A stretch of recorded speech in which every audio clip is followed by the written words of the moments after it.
ধরো যে সেটুসের রক্ত চ্যাপ্টারটার উপরে এক্সট্রা ইনফো পড়বা। তো প্রথমে কি করবা, আজমল স্যারের বইটা খুলবা। এক সাইড আজমল স্যারের বইটা খোলার পর সুন্দর মতন পরীক্ষার প্রিপারেশন নেওয়ার টাইমে যেভাবে তুমি রক্ত পড়তা, লিখে লিখে মুখস্থ করা বা বারবার জোরে জোরে পড়ে মুখস্থ করা, এইভাবে তুমি ভালোভাবে পড়লা রক্ত চ্যাপ্টারটা আজমল স্যারের বই থেকে। দেন তুমি বইয়ের এক সাইড, দেন এই বইটা বন্ধ করে টেবিলে তুমি হলো আলিম স্যারের বইটা খুলবা, বা যেই রাইটার তোমার পছন্দ ওই রাইটারটা খুলবা। খুলে সুন্দর মতন রিডিং দেওয়া শুরু করবা। দেখবা তুমি কিছুক্ষণ আগে যেহেতু আজমল স্যারের বই পড়ছো বা তোমার পছন্দ মতন যে রাইটারটা পড়ছো, ওই ইনফোগুলো কিন্তু তোমার মাথায় খেয়াল আছে। রিডিং দেওয়ার টাইমে তুমি নোটিস করবে যে কিছু কিছু ইনফো এক্সট্রা আছে এই বইয়ে।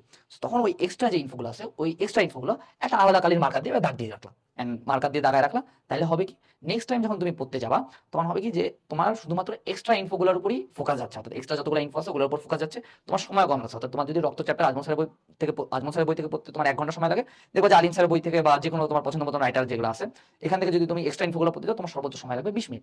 আলটিমেটলি তোমার সময় সেভিংস হবে, এন্ড যখন তুমি শুধুমাত্র এক্সট্রা ইনফোগুলোর দিকে নজর দিচ্ছ, তখন কিন্তু তোমার এক্সট্রা ইনফোগুলো ভালোভাবে বুঝতে হবে।